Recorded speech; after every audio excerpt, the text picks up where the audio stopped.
আসসালামু আলাইকুম, সবাই কেমন আছেন? আমি আলহামদুলিল্লাহ ভালো আছি। আপনাদের সাথে আরেকটা বিষয় আজকে শেয়ার করি।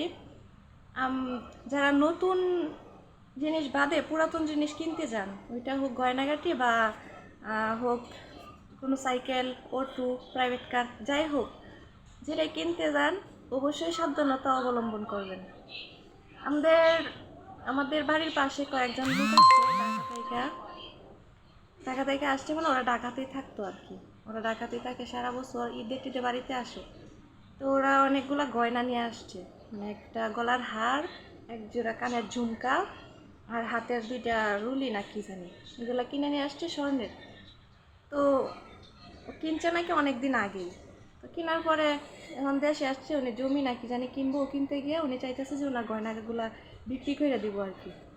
তো গয়নাগুলা বিক্রি করার ক্ষেত্রে মানে আর একজন বলতেছে যে আমি গয়নাগুলা কিনবো, কিন্তু স্বর্ণের কিনা এটা তো টেস্ট করানো দরকার। তো ধরেন আমাদের যে থানা আছে দুর্গাপুর, ওইখানে নিয়ে গেছে, নিয়ে গিয়ে স্বর্ণকারের দোকানে যে পরীক্ষা করতে দিছে যে এগুলা স্বর্ণের কিনা আগে এটা দেখার লাগে। যত কিছুই হোক, স্বর্ণের জিনিস কিনতেছে এত দাম দিয়া, তো উনি পরীক্ষা করতে নিছে, নিয়ে পরীক্ষা করতে দিল। পরীক্ষা করতে দিয়া দেয় যে না, এটা স্বর্ণের না, রূপা দিয়া তৈরি।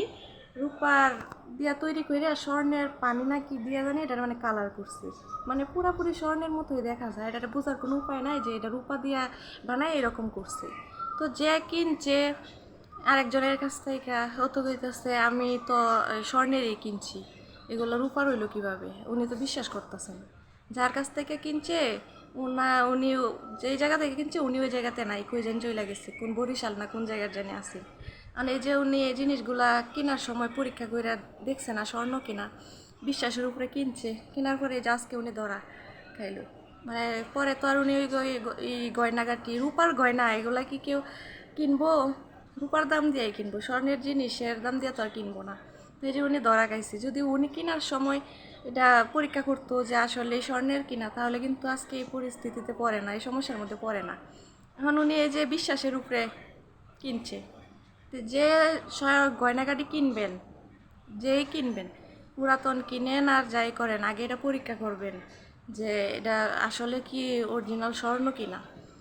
কারণ এখন দুনিয়ার মধ্যে কত ঝামেলা আর কত ভেজাল যে বাইর হয়েছে, একমাত্র আল্লাহ ভালো জানে এগুলাতে যে কে লেগে মানুষ করে। তো সবাই স্বর্ণের জিনিসপত্র কেনার আগে অবশ্যই সাবধান।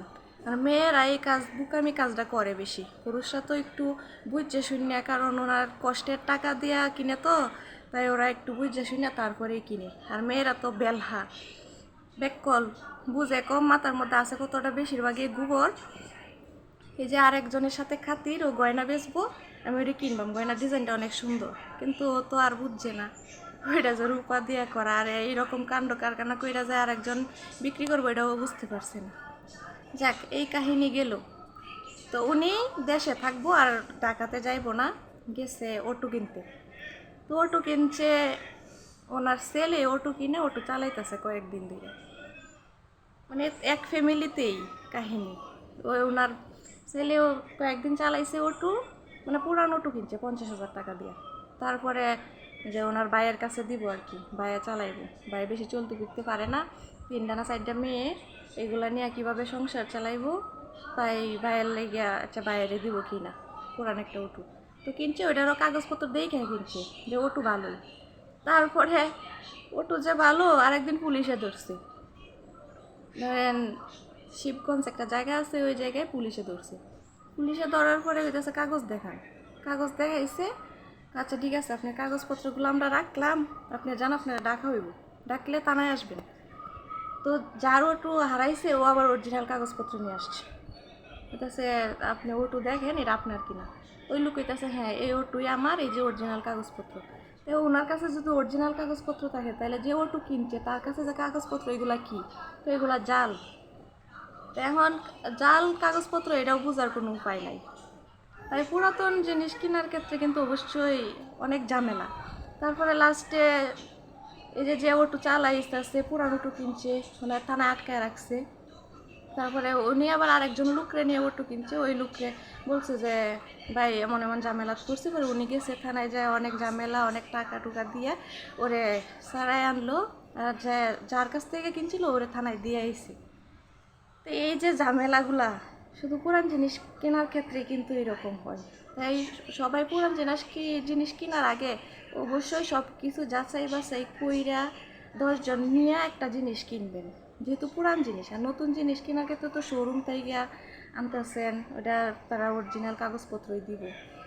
আর গয়নাগাটি কিনলে তো জুয়েলার্স থেকে তো কোনো সময় এরকমভাবে ঠকায় না যে রূপা দিয়া স্বর্ণ বইলা বিক্রিও করে না ওরা। যাই হোক, তাই বলি সবাই একটু সাবধান হইবেন। আর যদি সাবধান না হয়ে আপনি পুরান জিনিস কিনেন তাইলে কিন্তু সবারই সমস্যা। কম বেশি বেশিরভাগই আমরা পুরাতন জিনিস কিনি, অনেকেই কিনি যে টাকা অনেকটা বাঁচতেছে, জিনিসটা আমার হয়ে যাইতেছে।